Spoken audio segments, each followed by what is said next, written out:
Bonjour et bienvenue sur le podcast Le Fauteuil Rose, le podcast brut et sans filtre.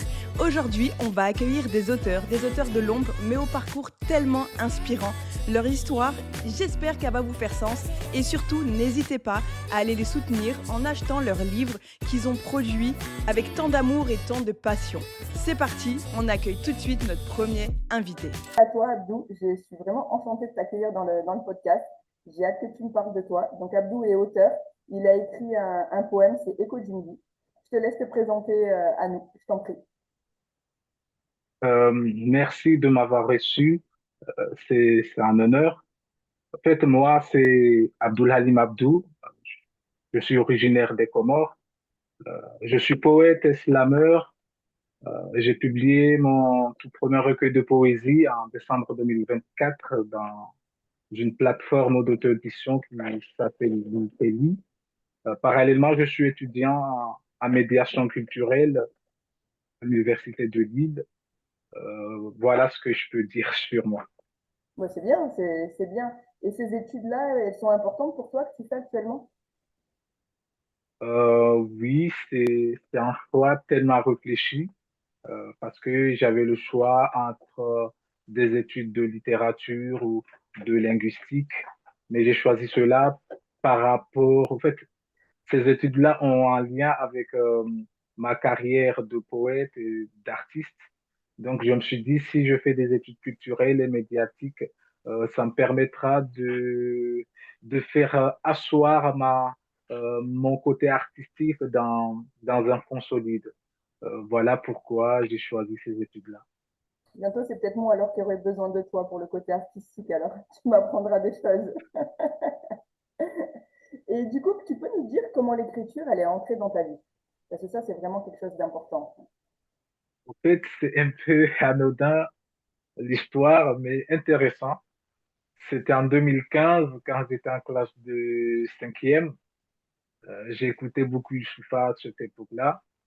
Et un jour, une fille m'a sorti ceci. Tu es moche comme ton rappeur préféré. Et moi, c'était pas l'insulte qui m'a blessé parce que finalement, je sais que je suis un beau garçon. C'était Bien. le fait d'associer euh, un rappeur, en fait, un artiste humble et talentueux à une remarque aussi mesquine.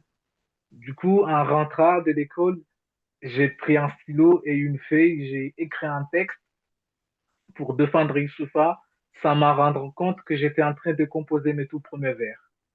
Donc, à partir de là, j'ai commencé à parler avec mes mots. Du moins, eux ne mentent pas.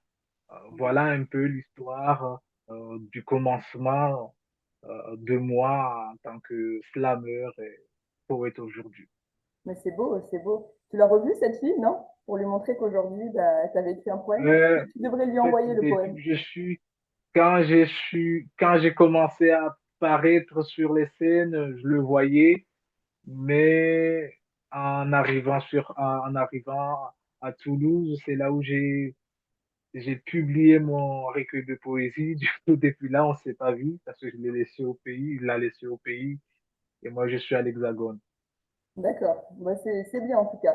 Comme quoi, des fois, les histoires qui nous piquent un peu dans notre jeunesse, c'est ça qui nous révèle aussi, hein. Et c'est ça qui est important.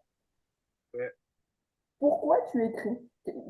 Qu'est-ce que, quand tu écris, en fait, ça te, t'as une sensation? Pourquoi, en fait, explique-nous tout. En fait, il y a beaucoup de choses qui m'ont poussé à écrire, mais dans beaucoup de choses, il y a forcément ce qui est le plus important.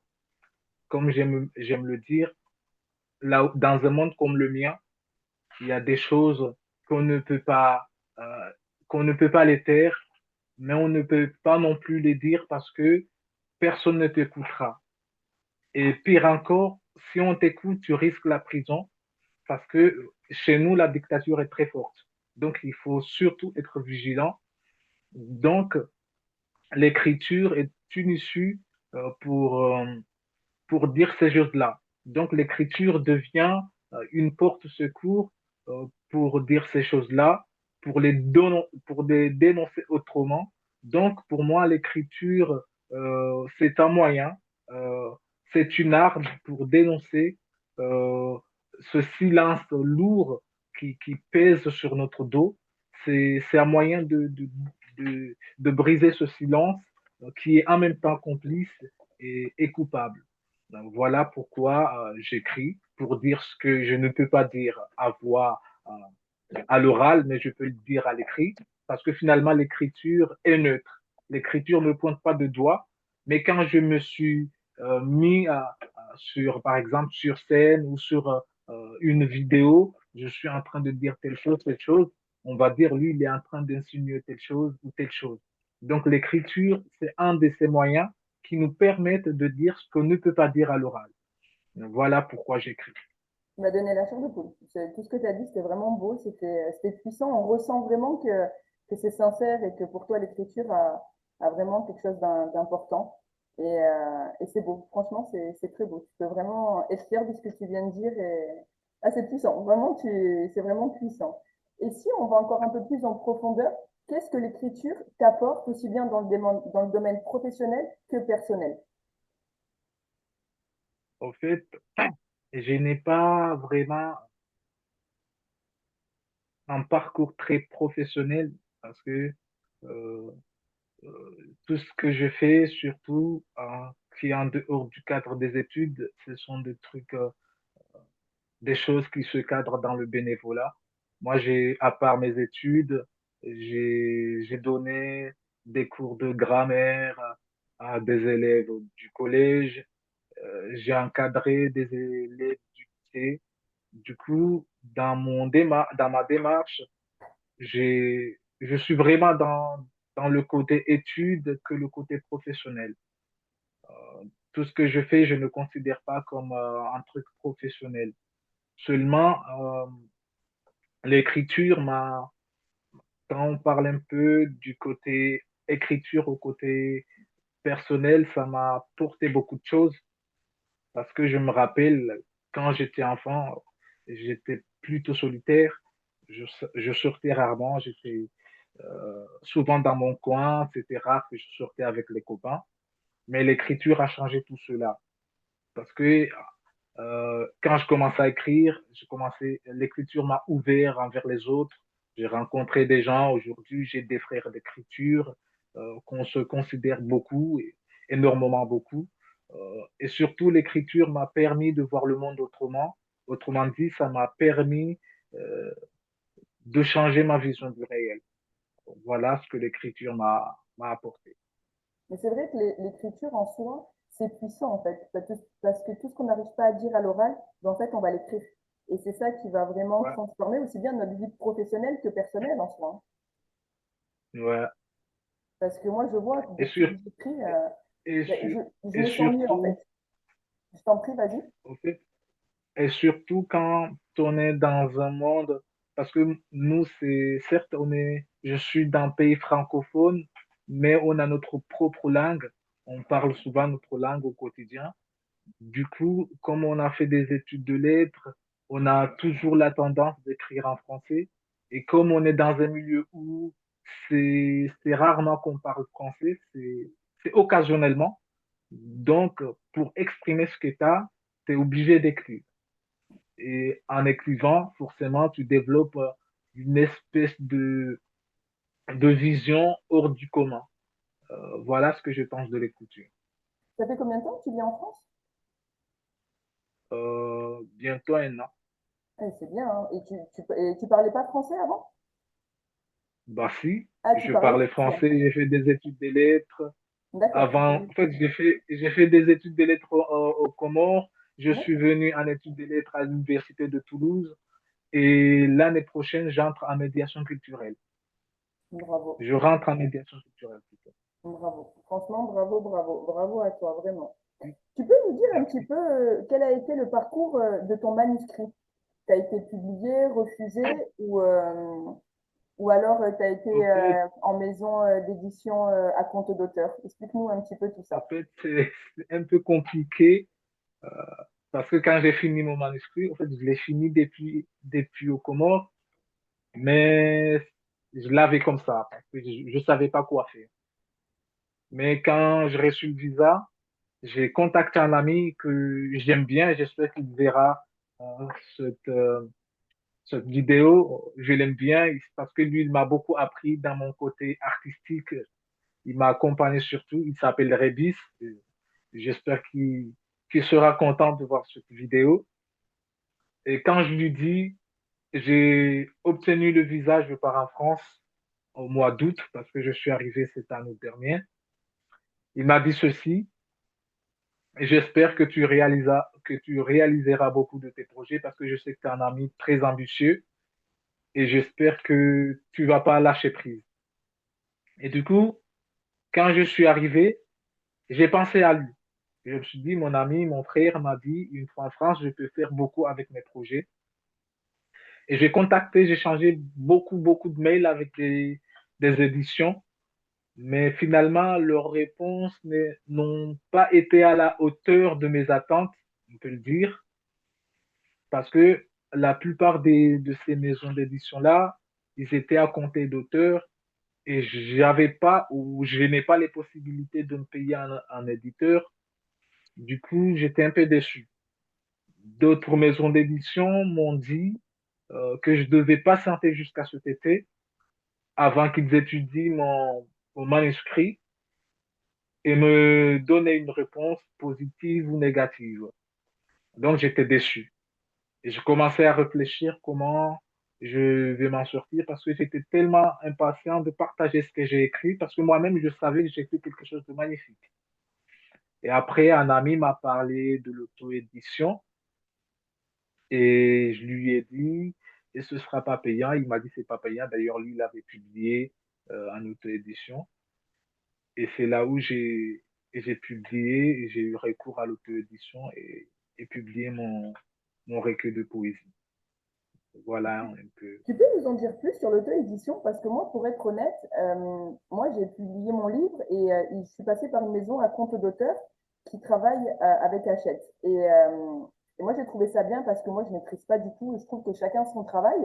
Mais du coup, en auto-édition, moi, personnellement, ça m'intéresse et je pense que ceux qui écoutent le fauteuil rose, peut-être que s'ils ont envie d'écrire, ils aimeraient bien savoir Au est-ce que fait, c'est dur euh, de publier parce que tu sais, l'auto-édition, tu as la première de couverture, tu as la quatrième de couverture, tu as tout à mettre en place, c'est quand même un sacré travail.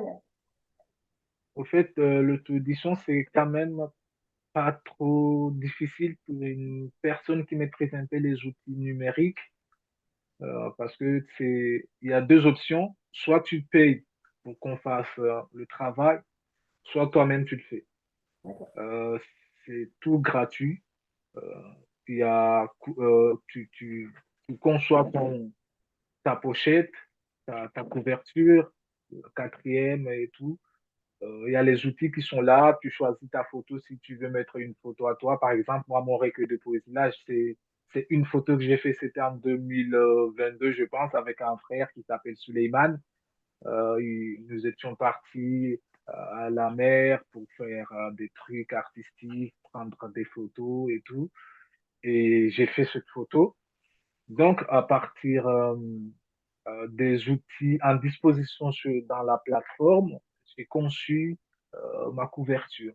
Donc, une personne qui maîtrise bien les outils numériques ou qui a un niveau moyen peut s'en sortir, je pense. Voilà. Et tu l'as fait sur Amazon KDP, c'est ça? C'est sur Bookely. Je l'ai D'accord, fait sur Bookely. d'accord. Ah, je ne connaissais pas, tu vois, au moins, tu m'as appris quelque chose.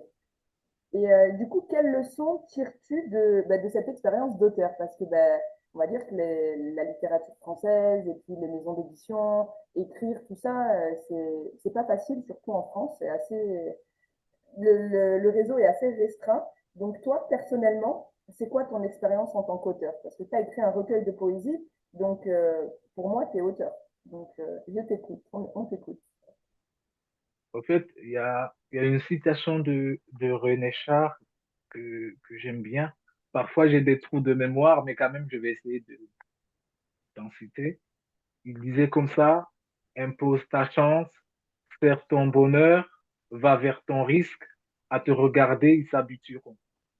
Moi, ce que j'ai appris dans cette citation-là, c'est que dans cette vie, il faut jamais lâcher prise. Et surtout, il faut se dire que même si on a le soutien du monde entier, on doit se battre tout seul. tout seul, euh, et quitte même à défier le destin pour faire de sa vie un poème. Moi, certes, j'ai des amis qui m'ont soutenu, une autre association, Simachong Émergent, qui m'a soutenu, qui me soutient, mais je savais que il faut, comme dit l'adage, et toi, le ciel t'aidera. Donc, je me suis dit, si je reste là à attendre que les gens viennent vers moi, je ne vais pas avancer. Il faut vraiment que j'impose ma chance. Si par exemple, j'avais vu votre post, si j'avais pas réagi, on n'allait pas être là. Donc, pour moi, je suis venu en France, c'est un pays ouvert, c'est un pays qui accueille tout le monde. Et, et quand on est enfermé chez soi, personne ne te connaîtra pas. Donc, il faut vraiment imposer ta chance, essayer de découvrir des gens parce que je suis nouveau dans le milieu. Donc, si je reste chez moi, je n'essaye pas de m'ouvrir envers les autres. Je ne vais pas bouger. Donc, je vais rester chez moi et me dire, ah, c'est moi qui ai publié un recueil de poésie, c'est moi l'auteur, c'est moi le poète. Mais finalement, personne ne me connaîtra pas. Donc, moi, ce que j'ai appris comme expérience ou ce que j'ai retenu comme leçon, il faut toujours secouer les bras. Il faut pas rester les bras ballants. Il faut même secouer la terre, le monde entier, pour imposer ta chance, pour que demain, tu sois quelqu'un, avoir une place dans la société. Voilà ce que j'ai peut-être appris comme expérience en tant qu'auteur. C'est vrai et c'est beau ce que tu dis parce que c'est vrai que quand on crée, on a l'impression, en fait, on a un petit peu peut-être peur aussi des critiques, même si la critique des fois peut être constructive, mais c'est vrai qu'on va avoir tendance, si on reste à la maison finalement, ben, on va jamais pouvoir être connu. Donc c'est vrai que c'est important de sortir de chez soi et de s'ouvrir au monde. Et est-ce que toi, au niveau des ventes, tu sais où tu en es un petit peu ou tu as la main sur ça? Oui. Au fait, on voit combien on a vendu. D'accord. Voilà. Sur la plateforme, j'ai vendu pas mal. Maintenant, au niveau de la France, j'ai pas mal de lecteurs, même si inconnus. Après, au pays, j'ai plus de 15 lecteurs. Et voilà. Et je pense que je suis lu au niveau de la France, de la Réunion, parce que j'ai des amis là-bas qui m'ont acheté et même j'ai des commandes qui sont à la maison. Là, maintenant, j'attends qu'une personne les amène à l'île de Réunion. On m'a lu à Mayotte, des enseignants m'ont lu. J'ai mon beau-frère qui est enseignant, qui a parlé à ses collègues. Il a un collègue qui a commandé 2 exemplaires. Et voilà, j'ai des amis, des slameurs que j'ai découverts ici à Lille qui m'ont promis de lire l'ouvrage. Voilà. C'est bien d'avoir un peu des connaissances partout comme tu as, parce que ben, c'est important. Et moi, je voulais te demander, je ne sais pas si tu habites à Lille, hein, c'est ça, hein? Oui. Je ne sais pas si vers chez toi ça existe. Moi, dans mon département, on a des petites librairies, enfin des petites bibliothèques, pardon, dans les centres commerciaux. Et en fait, on peut déposer des livres. Et est-ce que tu as déjà, je ne sais pas si ça existe, mais si ça existe, ça serait bien que tu ailles et que tu déposes un livre gratuitement. Et moi, c'est ce que j'ai fait, c'est pour ça que je te le dis. Et je trouve ça vraiment sympa, en fait, d'offrir ton livre ou alors d'aller dans les maisons, dans les bibliothèques municipales et de donner ton livre et qu'ils peuvent le mettre en rayon. Ça peut permettre aussi, tu sais, de se faire connaître et je trouve ça intéressant. En fait, j'avais pensé à ça, mais l'idée, c'était pas comme la tienne. À côté de chez moi, il y a une boîte à livres. On Oui. dépose des livres, tu prends, tu lis. Et il y a les passages, les gens du passage qui font un peu lire, se reposer un Mhm. peu, reposer. J'avais pensé à mettre un exemplaire là-dedans, mais en fait, j'ai pas encore les sous. C'est pour cela que j'ai pas, parce que je n'ai que mon propre exemplaire. Du coup, D'accord, comme j'ai pas encore les sous, je suis parti commander d'accord. exemplaire. Mais je pense le faire. Et même avec ton idée là, je passerai à la médiathèque pour voir si je peux déposer un exemplaire là-bas. Et oui, ça peut être, honnêtement, ça peut être quelque chose d'intéressant. Moi, je l'ai fait. Alors, je dis pas que c'est la meilleure idée du monde, mais je trouve que ça peut, même si la personne enfin, ne t'identifie pas, ou finalement, elle n'aime pas ton livre, ça reste une critique constructive. De toute façon, on sait qu'on ne peut pas plaire à tout le monde, mais je trouve que c'est valoriser son travail, en fait. Moi, je trouve que ouais, c'est bien. Donc, quand tu pourras le faire, franchement, n'hésite pas à le faire si l'idée te plaît, en tout cas. Parce que c'est une bonne idée. Y a-t-il un moment qui a été marquant pour toi en tant qu'auteur ou une anecdote à nous raconter liée à ton parcours d'écriture ou même à ton parcours de vie, tout simplement? Oui, il y a des choses, beaucoup de choses, mais je préfère vous raconter ceci, une petite anecdote. Quand nous étions euh, au lycée, euh, à l'école Avenir de Moroni, c'est aux Comores, quand j'étais au lycée, j'avais l'habitude de demander à mes camarades, mes collègues de classe, de me donner des mots. Et le lendemain, je revenais avec un texte où apparaissaient tous ces mots. Au début, c'était un moyen de, de me forcer à écrire. C'était un moyen de me forcer à écrire parce que bien que l'écriture est accessible à tout le monde, mais c'est une mine à explorer. Il faut parfois se lancer de défis afin de chercher, de trouver l'inspiration. Du coup, je, je demandais à mes amis de me donner des mots. Le lendemain, je reviens avec des textes, un texte où apparaissaient tous ces mots. Et ce qui m'a vraiment marqué, c'est que parmi ces textes-là, il y a un texte qui s'intitule Ballade nocturne, qui, qui est, qui est un des extraits de mon recueil de poésie. Voilà, c'est vraiment l'écriture, parfois nous, nous, nous réserve des surprises Ah oui, tellement inattendues. ah oui, oui, Parce complètement. que je ne croyais pas que j'allais utiliser ce texte. Seulement, si j'écris un truc, même si c'est quelque chose de mesquin, quelque chose qui n'est pas, qui me plaît pas, mais quand même je garde. Parce que je me dis, l'écriture, c'est, c'est toujours quelque chose de sacré. Quelle que soit la dimension du texte, la profondeur, le fond ou la forme, ça peut servir à quelque chose un jour. Donc, je garde toujours mes textes. Ouais, ouais, t'as bien Donc, raison. à partir de cette petite expérience-là, j'ai trouvé un beau texte et voilà, il est là aujourd'hui dans mon recueil de poésie. J'adore. Est-ce que tu aurais un conseil pour ceux ou celles qui veulent écrire aujourd'hui, en sachant quand même que ben, le domaine de l'écriture, c'est assez compliqué. Et voilà, si tu as un petit conseil à donner, je pense que tu en as donné beaucoup jusqu'à présent, mais un petit conseil en plus ferait pas de mal. En fait, si je devais donner un conseil à toute personne qui souhaite ou souhaiterait devenir écrivain ou auteur, parce que moi je me considère en tant qu'auteur, on va revenir là-dessus si il est possible, euh, ce serait de lire beaucoup, lire beaucoup, parce que en fait, aujourd'hui, tout le monde veut devenir écrivain, mais peu de gens sont ceux qui lisent.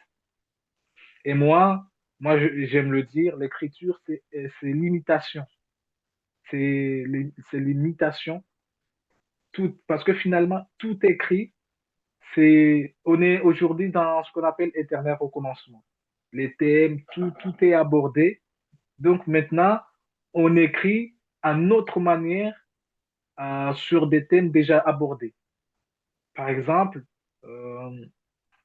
euh, aujourd'hui, on peut lire un texte et tu fais le lien avec un texte de Baudelaire ou un texte de Rimbaud ou autre. Euh, donc, pour avoir l'inspiration, il faut toujours lire. Parce que l'écriture, la lecture plutôt, c'est c'est l'école de c'est l'école de l'imagination et de l'inspiration. Euh, il y a que les artistes peintres et les poètes trop surréalistes qui s'inspirent de la nature. Et surtout, ce sont des artistes qui sont hors du commun, pas un artiste ou un poète comme moi qui va s'inspirer de la nature. nous autres, il faut lire pour avoir l'inspiration. Donc, moi, je conseille à tout le monde, pas que ceux qui veulent devenir écrivains, mais tout le monde de lire beaucoup. Il faut lire beaucoup. C'est très important de lire. Voilà ce que j'aurais à donner comme conseil. Et du coup, je voudrais rebondir sur ce que tu viens de dire. C'est quoi pour toi la différence entre un auteur ou une autrice et un écrivain ou une écrivaine du coup? Au fait, tout le monde, moi, je pense que c'est tout le monde qui connaît ça. Pour moi, en tout cas, il y a la différence entre un auteur et un écrivain. Comme vous le savez, tout le monde le sait, comme tu le sais toi aussi, un auteur, c'est toute personne qui a créé quelque chose. Par exemple, écrire un film, un scénario, écrire une chanson, euh, composer un tableau, tout ça, ce sont des auteurs. Écrire un recueil de poésie, c'est un auteur, c'est un poète. Mais pour moi, l'écrivain, c'est c'est pas du jour au lendemain qu'on devient écrivain. L'écrivain, c'est celui qui a écrit deux ou plusieurs ouvrages. Pour moi, une personne qui a écrit un seul livre, c'est un auteur. Une personne qui a écrit un, deux livres ou plusieurs, c'est un écrivain. Parce que être écrivain, c'est, c'est une combinaison, c'est une succession de choses, de livres, c'est la suite d'une démarche d'écriture qui te permet de devenir écrivain. Donc, moi, par exemple, et même hier, je discutais avec un ami, et il dit, toi, tu es un écrivain. Je te dis, mon ami, moi, je ne suis pas écrivain. Et lui, il croyait que j'étais en train de blaguer parce que parfois, il me dit, toi, tu es poète. Je dis, non, je ne suis pas poète, je suis Abdulhalim, je suis ton ami. Donc, il faut oublier l'idée que je suis poète. Après, le gars dit, ah, t'es devenu humble, nanani, nanana.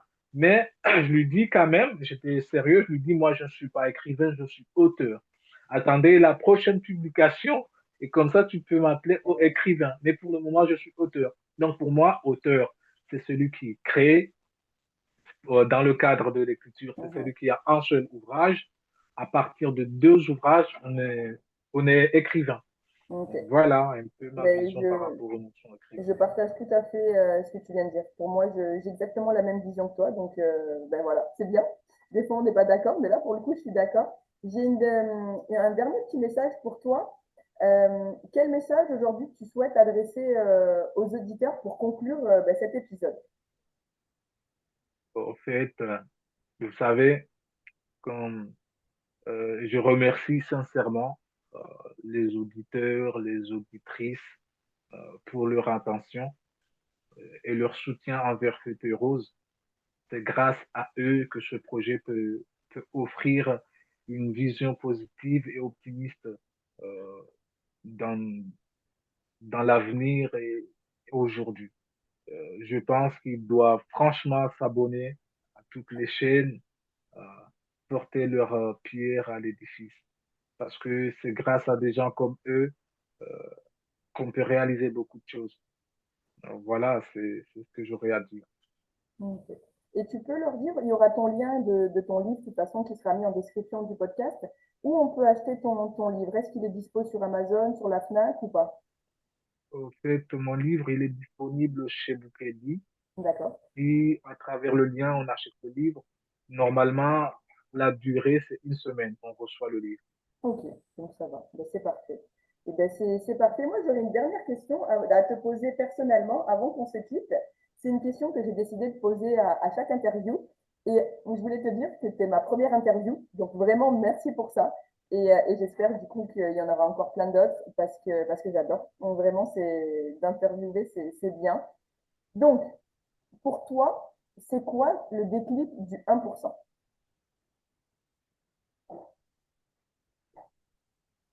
De 1%. Qu'est-ce que, en fait, tu peux faire 1% de plus, par exemple, bon, toi, aussi bien dans ta vie perso que dans ta vie pro, par exemple, ben, écrire enfin, une page d'un livre ou lire une page d'un livre. Pour toi, voilà, le déclic du 1% pour vraiment donner. Parce que quand on parle d'écriture, tout de suite, les gens, ils se disent, il faut que j'écrive un roman de 500 pages, alors que ben, c'est pas ça finalement. Donc, toi, quel est ton déclic du 1% pour t'améliorer un peu plus dans l'écriture chaque jour, par exemple? En fait, moi, à chaque fois que j'écris un texte, parce que je suis un peu, je, je me lance souvent des défis. Mhm. Et moi, je suis vraiment aux côtés de la poésie abstraite. j'aime pas écrire un texte qui va pas pousser une personne à réfléchir. Donc, tous les jours, je me dis, je vais essayer que chaque lendemain, écrire un meilleur texte que la veille. Donc, moi, c'est comme ça que je marche. Je me lance des défis, écrire quelque chose de magnifique que précédemment. D'accord. Donc, c'est comme ça que ça marche. Et, et je pense que chacun a sa façon d'écrire ses défis, ses moyens. Donc, moi, en fait, je ne suis pas trop sur le côté général dans l'écriture parce que moi, j'essaie d'être le meilleur, d'être le premier, pas le deuxième parce que être le deuxième, c'est être le premier des perdants.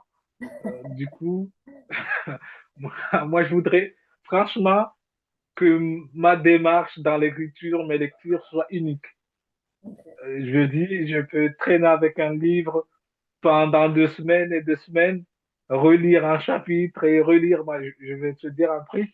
Mon beau-frère m'a donné 2 ouvrages de Tcheka Anta Diop. C'est un livre que je conseille tout le monde.